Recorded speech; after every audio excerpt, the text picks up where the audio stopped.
Podemos hablar sobre lo que es la encuesta, las funciones de la encuesta, cómo en opinión pública se manejan todos los datos que ellos presentan, Sí, bueno, porque a la veces encuesta, como que las encuestas, no sé dónde las hacen, porque esos resultados pareciera que no son lógicos, no son sí, acorde con la mayoría de la gente que uno conoce, no sé.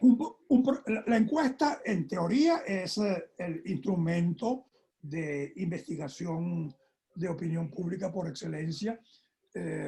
No toda encuesta necesariamente tiene que ser escrita. Hay muchísimos tipos de encuestas, incluso algunas que no parecen encuestas, pero que sí son tales. Pero el problema que existe es que como hay mucha gente que sabe que determinadas encuestas tienen una aceptación importante, pues entonces les interesa que esas encuestas tengan un resultado distinto al que van a obtener. Y entonces, eh, adicionalmente al problema de las encuestas y al problema de cómo la gente responde a las encuestas, hay el problema adicional de cómo se informa sobre el resultado de las encuestas. En política, por ejemplo, es muy frecuente que haya guerras de encuestas. Hay organizaciones políticas y posturas políticas que hacen sus investigaciones, descubren que hay algún tipo de problema, por ejemplo, tienen posibilidades de perder las próximas elecciones. Y entonces, ante esa encuesta verdadera que les da un resultado confiable, ellos publican una encuesta falsa que da un resultado falso por ejemplo, la seguridad de que fulano o mengano o tal postura va a ganar. La guerra de las encuestas es uno de los fenómenos más extendidos de nuestra época. Yo he seguido estas cosas y he visto encuestas reales y encuestas falsas en muchísimos países. Prácticamente donde quiera que haya una elección donde una encuesta está dando un determinado resultado, hay otras encuestas que dan un resultado contrario para combatir la influencia de las encuestas verdaderas. Un problema muy particular que existe en la actualidad es que hay muchas organizaciones políticas, especialmente muchos gobiernos, organizaciones de gobierno y gobiernos como tales, que hacen encuestas secretas, obtienen los resultados y entonces comienzan a influir en la opinión pública publicando encuestas falsas para que la gente crea que las mayorías piensan de una determinada manera y entonces se desplacen de lo que opinaban en las encuestas verdaderas hacia lo que a las encuestas falsas les interesa que la gente sepa. Es un gran problema porque las encuestas lo que miden son opiniones. Y tal como dijimos una vez en este mismo canal, las opiniones no son verdades. Las opiniones son opciones parcializadas, convenientes, valoradas, que intentan resolver un problema que aún no está resuelto. Yo opino que en el próximo juego de pelota me gustaría que ganara el equipo tal, pero hasta que ese equipo tal no gane el partido, mi opinión es una opinión. Una vez que el equipo tal gana el partido, pues se produce el resultado y esa es la verdad, ya no es una opinión. No es opinión el decir que 2 y 2 son 4. Eso es una verdad absolutamente irrefutable. Si usted dice que 2 y 2 son 7, pues está opinando mal. Está, Bueno, también se da otra cosa, que hay gente, sobre todo en el caso de las encuestas de opinión de política, que dicen, yo no voy a equivocarme al contestar. Quien va a ganar es fulano de tal, entonces porque yo voy a poner que va a ganar el otro. O sea, la gente responde pensando en lo que le están preguntando, no lo que la persona en realidad piensa o Claro. quiere, que es su deseo de opinión. Entonces eso también da un chance a que las propias encuestas tampoco sean valederas, o sea, no son Sí, 100% reales. todas las encuestas, bueno, al menos la mayoría de las encuestas que no son bien hechas, que no son profesionalmente bien elaboradas, algunas tienen tendencia a hacer que algunos de los encuestados no opinen lo que ellos realmente opinen. Es muy frecuente. O inducen la pregunta, o la pregunta es un Induce, poquito complicada de manera que la sí, respuesta de lo que ellos en realidad quieren, no lo sí, que se debería está hacer. demostrado, por ejemplo, que cada vez que un gobierno hace encuestas sobre la población en general, hay mucha gente de la población que por razones de seguridad, de protección, de suspicacia, eh, tiende a opinar en favor del gobierno cuando realmente no opinan así. Sí, Entonces, sí. hay muchísimas encuestas que dan unos resultados que en cuanto se produce la realidad, ese resultado es minimizado, es disminuido, porque cuando la gente sospecha que te están preguntando para ver si el gobierno va a ganar, tú dices, por si acaso, Sí. déjame evitar complicaciones. No, no, sí, sí, sí, yo creo que ese presidente, eso es una maravilla y su gabinete es sensacional y sus políticas son increíblemente buenas y yo voy a votar por ellos, cuando realmente luego, al producirse el voto efectivo, pues se produce una disminución de lo que decía la encuesta. Hay incluso un concepto de mayoría silenciosa. Hay unas, las encuestas tienen que preguntar algunas cosas que se supone que piensa la gente, pero a veces en la elaboración de esas opciones se pierde de vista una opción que resulta que era importantísima, pero que los elaboradores de la encuesta no pudieron detectar o no supieron, no tuvieron la habilidad de identificar. Y entonces a veces tú preguntas, ¿va usted a votar por el gobierno o por la oposición? Y resulta que había una tercera opción que Que tenía no votar. el 60% de los votos.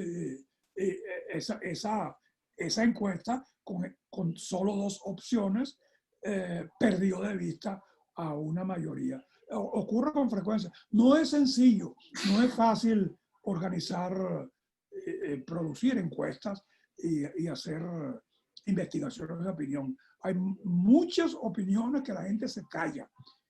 Eh, por ejemplo, si usted se va a la calle con una tableta de encuesta y un grabador a preguntar a la gente, ¿usted consume drogas? Puedes estar seguro que prácticamente nadie consume drogas. ¿Usted ve pornografía en la internet? No, nadie, jamás en mi vida he hecho ¿Qué semejante es cosa. eso? ¿Qué es eso? Sí. Usted tiene sueños eróticos, cosas por el estilo. Por eso ciertas, ciertas investigaciones son muy difíciles de realizar, especialmente aquellas en materia de lo que la gente considera dentro de sí mismo una transgresión a su propia moral o a sus propios elementos esenciales de personalidad. O que viola sus derechos individuales, porque hay mucha O que gente que viola no sus tiene, derechos individuales. por la O, privacidad de tus cosas, sí. sí, sí, no, a mí Pero me, las encuestas también se usan para otros usos, como por ejemplo la publicidad, y creo que no, son sí, bastante claro, efectivos. claro, Y no, sí, aquí en sí, los sí. Estados Unidos, sobre todo, que Bueno, Estados Unidos es una maravilla en materia de datos. Si usted quiere saber cómo está la sociedad, usted puede googlear en las redes sociales y obtiene información sobre la manera como la gente toma jugos, o la manera como la gente viaja, o la manera como la gente se pone la ropa, o qué le gusta a cada quien. Hay información acerca de todo. En países subdesarrollados, aunque la obtención de data social ha ido creciendo en casi todas partes, pero todavía hay mucha deficiencia de datos. Y hay además el problema de los intereses de algunos sectores. Hay países, por ejemplo, donde hay monopolios. Las organizaciones monopolísticas, sean del sector público o del sector privado, tienen tendencia a deformar, a evitar que se investigue mucho porque les conviene que su monopolio continúe. Y donde hay dictaduras, donde se desea que la gente no exprese sus opiniones libremente, sino que manifieste un apoyo artificial al régimen, bueno, ahí hay carencia casi absoluta de datos. Bueno, es que el principio fundamental para que las encuestas funcionen es que haya libertad. Que haya libertad de opinión, libertad de expresión. Entonces, sí. si no le existe, de plano, en un régimen dictatorial, pues no tiene función hacerlo. Claro, claro. Obviamente lo pueden hacer ellos, porque lo hacen, igual que hacen elecciones falsas, claro. que todo es manipulado y al final ellos ya tienen la respuesta a las preguntas antes de hacerlas. Claro. O sea, que eso no es valedero, pues.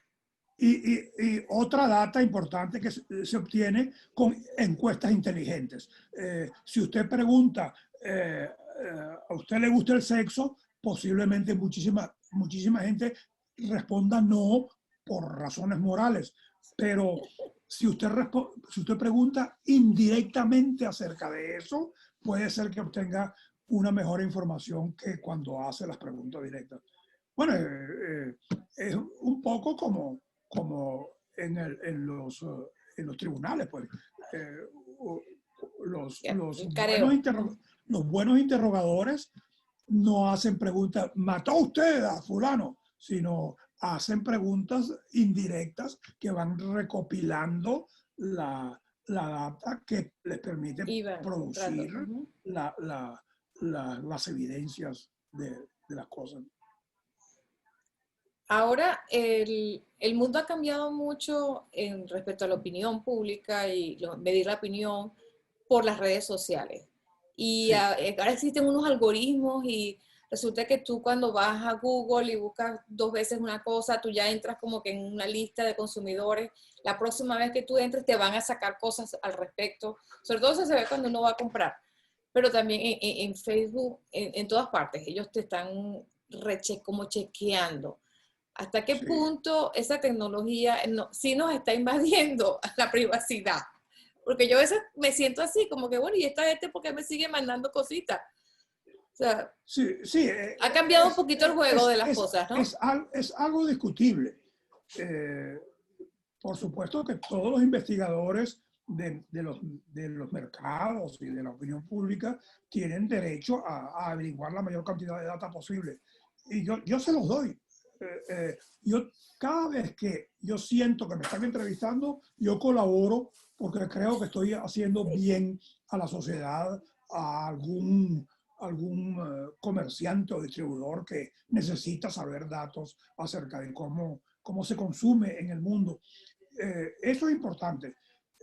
Y por supuesto trato de ser lo más sincero posible, con excepción de cuando descubro que me están investigando para manipularme. Ahí sí, verdad que me tranco. Yo creo que en el futuro los sistemas tecnológicos van a estar averiguando mucho más de lo que uno cree e incluso sin necesidad de encuestas. El hecho de que ya exista inteligencia artificial aplicada, por ejemplo, al reconocimiento facial, al modo como la gente se desplaza dentro de ciudades o entre una ciudad y otra.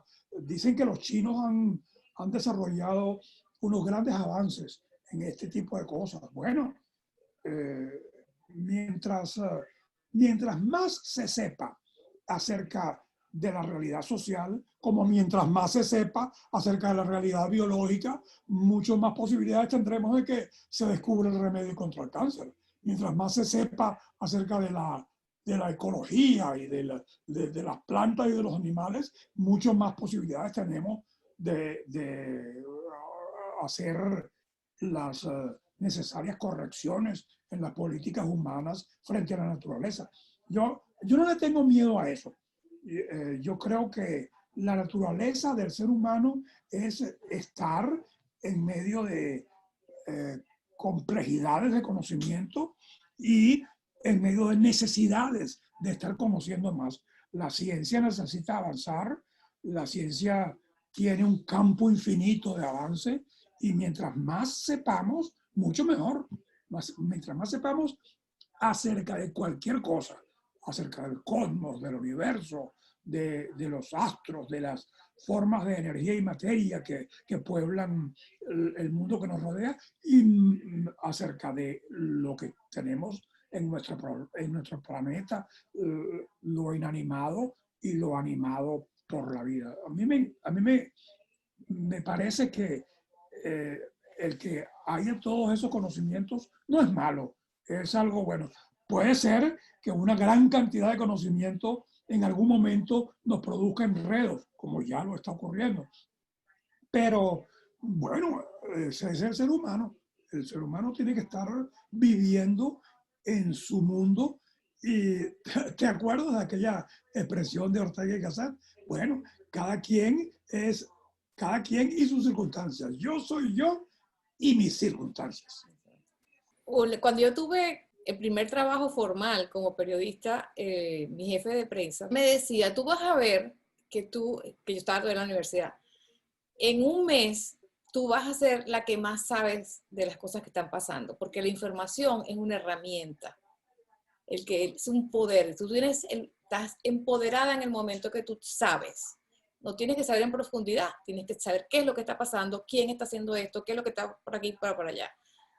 Entonces, pero ahora, con tantas redes sociales, con tanta gente que todo el mundo es periodista, todo el mundo tiene una cámara y reporta cualquier cosa, o dice, da opinión, sobre todo al decir, reportas cosas que a lo mejor no son como son, o retuitea o reenvía información que, sin constatar vieja, y eso crea como un exceso de información difícil que la gente procese. ¿Tú no crees que en ese campo, a pesar de que hemos ampliado toda la tecnología y nos ha dado muchos chances, estamos retrocediendo a nivel de sociedad? No creo. El ruido, Bueno, que es la información no decodificada, ha existido siempre. Anteriormente el ruido era producido principalmente por lo que no sabíamos. A mí me parece que un ruido que esté conformado principalmente por mucha información detallada nos permite tomar diversos elementos de detalles y conformar algunas generalidades que terminan siendo formulaciones válidas. Yo no le tengo miedo a eso. No le tengo miedo al ruido, le tengo miedo es a la ignorancia. La ignorancia es un ruido sórdido que se produce porque no sabemos. Prefiero que tengamos exceso de noticias, exceso de datos, exceso de información, porque cuando nos llegan diversos elementos, algunos de ellos contradictorios, eso es un reto a nuestra mente para tratar de interpretarlo. La interpretación de los hechos es justamente la, la concatenación de hechos, la búsqueda de elementos comunes dentro de lo no común, que es lo que termina siendo lo válido. sí, bueno, toda la vida ha sido manipulada la gente, obviamente, por antigüedad. Pero, Unos sin más que embargo, otros. yo no sé si la gente en términos generales está en la capacidad de hacer ese análisis que tú estás diciendo y poder discernir si es falsa la información, si no lo es, o si te están tratando de meter algo, te das dando cuenta de que no es, las cosas no son así, son de otra manera. Entonces, cuando hay tanta información y tanta gente que opina, como que es más difícil todavía. Antes posiblemente tenías 2 periódicos en la mañana o 3, en el caso de Venezuela, Nacional Universal y Última Noticia, y luego tenías El Mundo en la tarde que te remataba las cosas y tú, ay, si estabas enterado de lo que iba, y en la noche veías el noticiero y ya está. Pero ahora, en el mismo instante que está sucediendo algo, que está llegando 2 o 3 noticias, a veces hasta contradictorias, entonces la gente cómo toma decisiones, cómo la gente sabe qué es lo que es. Yo pienso que es parte de esa de la confusión que hay muchas veces, que no sabemos si es verdad lo que estás diciendo. Estamos perdidos. Sí, una de las cosas que tenemos que aprender es a procesar bien la información. No todo lo que recibimos como verdad es una verdad, como no todo lo que recibimos como mentira es una mentira. Y además, eh, frente al conocimiento de los datos, existe un elemento previo que es nuestra postura, nuestra actitud, nuestros intereses. ¿Para qué quiero yo saber acerca de algo? Eso es preliminar al conocimiento del algo. No es lo mismo lo que pretende el médico cuando está analizando datos que el abogado cuando está analizando los mismos datos que el periodista o cualquier otro profesional o el comerciante, el líder político, el doctor, el educador. Eh, Cada uno de nosotros tiene que estar muy consciente de qué es lo que busca y qué es lo que quiere y especializarse en un campo particular para poder eliminar aquello que no le es útil en un determinado momento. Eh, el decir que la gente en general se confunde es un poco una generalización injusta. Eh, Hay gente que tiene muy claro qué es lo que busca en la vida y entonces cuando accede a la data o trata de obtener aquello que le interesa. Un verbo interesantísimo en la vida es interesar. Se habla de que la bala que le fue disparada le interesó los órganos vitales. Interesar es entrar. Lo que nos interesa es aquello que nos entra más que cualquier otra cosa. Cuando yo estoy enamorado de alguien, a mí me interesa todo lo que provenga de ella, dónde está, cómo me mira. Cuando yo soy un padre, yo me intereso en las cosas de mi hijo o mi hija porque Me los importa. vínculos Porque los vínculos con ese ser son importantísimos. Entonces me interesa todo eso. Cuando yo soy un profesional o tengo unos intereses específicos, yo soy comerciante, yo soy consumidor, yo soy recién llegado a este país. Lo que me interesa es diferente a lo que le interesa a otros y por eso yo percibo el mundo de una manera particular y tomo del mundo los datos que me convienen.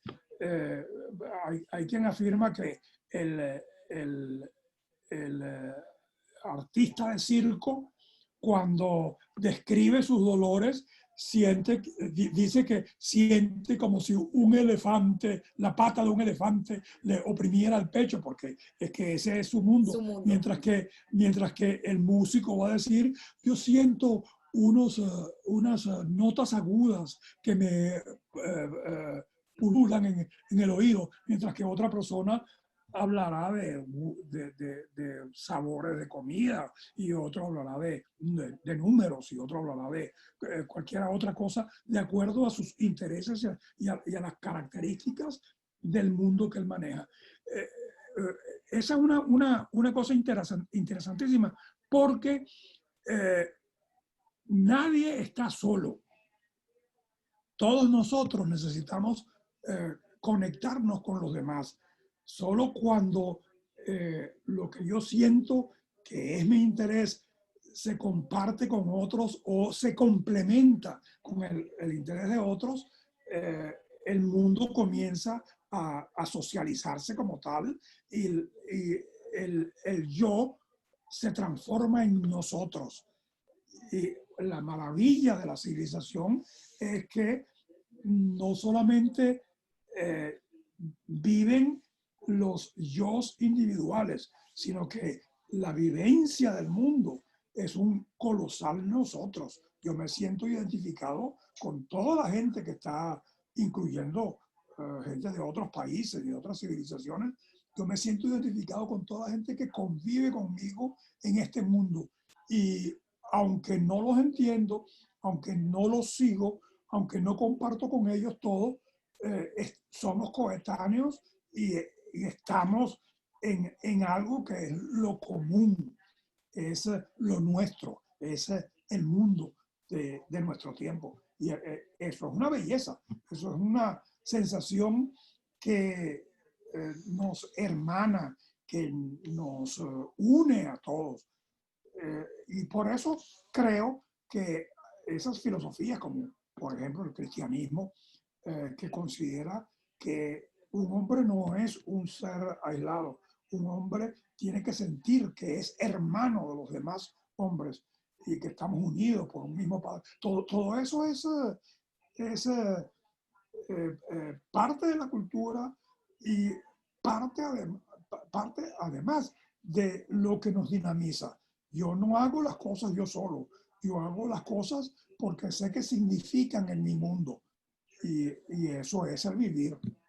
Bueno, el hombre por naturaleza es sociable, no es Sí, un hombre, no es independiente, no es individual, es con parte del excepción, colectivo, sí, él se funciona en un colectivo, el que sea. claro, con excepción de algunas psicopatías y Ah, bueno, pero eso ya algunas, está fuera pues, de la claro, norma, ya, están, claro, claro, ya tienen un problema, una claro, enfermedad, lo que sea, ya eso es otra historia. sí, Pero ese es el común denominador del ser humano, que se busca sus semejantes y obviamente tú te reúnes con gente que sea similar a ti o que tenga los mismos valores que tú o que piense lo mismo que tú, que esté en sí, esa onda. Tú no te vas a juntar con el opuesto porque vas a estar claro. peleando todo el día. Va, O sea, no va, tiene sentido. vale la pena decir una cosa interesantísima. Un ser humano o un animalito, un ser vivo, sea una planta, un animal, es pluricelular, es un montón de células, cada una de las cuales está viviendo. Realmente la vida, desde el punto de vista de pura concepción biológica, la vida es, de cualquier ser, es la vida celular. Sincronizada en tejidos y en órganos, pero en cada ser hay un mundo de millones y a veces trillones de células que están interactuando, pero todas bajo una gran dictadura, porque ninguna célula puede hacer lo que quiere. Todas las células están obligadas a formar parte de sus tejidos y a actuar como están pautadas para actuar. Pero si consideramos al ser humano como célula de la sociedad, resulta que la célula humana dentro de la sociedad tiene libertad, opina, se mueve, tiene intereses. Es algo muy distinto. Comparar a un ser humano con una neurona o con una célula hepática, una célula pulmonar, un globulito rojo, es injusto, porque en el sistema biológico la celulita está sometida a una dictadura atroz o sumamente opresiva que limita a cada celulita a hacer muy poquitas cosas. El ser humano es todo lo contrario, es todo género de posibilidades.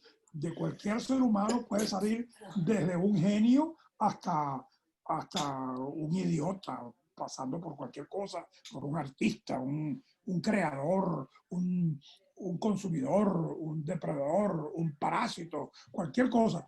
Pero eso no La, será, se me ocurre ahora, ¿no? Que las células del cuerpo, así como la naturaleza, quitando al hombre, ¿no? Tienen unas leyes universales, unas leyes de la naturaleza, unas leyes de Dios, o como tú lo quieras llamar. El hombre le dieron ese toque especial del libre albedrío de poder tener capacidad superior sobre los demás seres y tomar sus propias decisiones. Y entonces ya rompe el equilibrio de la naturaleza, el equilibrio de que cada uno es parte de un todo y que hay que colaborar, hay que trabajar, hay que hacer lo que te toque hacer, que a veces no sabemos ni qué nos toca hacer y vivimos dando vueltas en el mundo. Pero, y eso es lo que hace que las cosas no funcionen bien en el mundo social. Y como la sociedad no está funcionando bien, estamos haciendo lo que nos da la gana, tiramos basura, hacemos lo que sea, quitamos el equilibrio que existe en la naturaleza. Y ahora estamos pagando esas consecuencias porque, mira, ahorita en California otra vez están los fuegos que siempre hay en verano. Por otro lado, que si el cambio del clima, de repente hace un calorón horroroso, cuando ya en esta época del año ya tiene que empezar a refrescar en Europa. Entonces, el hombre como que tenemos esa libertad de opinión, tenemos esa libertad de acción, somos los que estamos poniendo la nota discordante en el concierto del mundo. Yo diría que no. Yo diría que en un mundo que era inanimado, formado por rocas y por posiblemente agua que corría por diversos lugares, se formó una vez, se produjo una vez un desequilibrio y comenzaron unas sustancias a combinarse y finalmente terminó surgiendo una celulita o algo previo a esa celulita que fue la vida, y de allí comenzaron a surgir los vegetales y los animales, que siempre han sido unos desequilibrados. Todos los animalitos siempre han tenido que estar evolucionando porque no soportan estar en el mundo en que estaban. Entonces tuvieron que volar o nadar o caminar o arrastrarse, y así se fue produciendo todo el proceso evolutivo hasta que llegó a nosotros. Nosotros, pues, también estamos bajo esa presión de la inadaptación, de la problemática, y creo que viendo hacia el futuro, si logramos que la vida se mantenga por muchos siglos más y que el desarrollo de la humanidad continúe con las velocidades que tenemos hasta ahora, vamos a ser capaces de salir de la Tierra, ir hacia otros lugares inanimados del cosmos, porque parece que el cosmos está formado por más lugares inanimados que animados. No hemos todavía descubierto otras vidas en otros lugares del cosmos. Bueno, pues pudiera ser que de la Tierra la vida humana, con eventualmente el apoyo del resto de las otras vidas, salga a expandir la vida sobre el universo, y entonces en algún momento dentro de millones de años la vida sea una de las manifestaciones de la realidad frente a la no vida, que es el sustrato de donde la vida toma su inspiración y toma sus elementos. Yo creo que la evolución va a continuar, y mientras haya inadaptación, sufrimiento, problemática, desajustes, seguirá habiendo evolución, y me imagino que en algún momento, si el hombre logra salir de la Tierra con suficiente capacidad de civilización como para poblar otros mundos, pues entonces vamos a estar poblando el universo. Y eso me parece una cosa maravillosa. Para mí, si ese es el futuro, que viva la inadaptación, viva la incomodidad, viva todo aquello que nos hace protestar y tratar de buscar mejoramientos. Yo soy yo y mis circunstancias.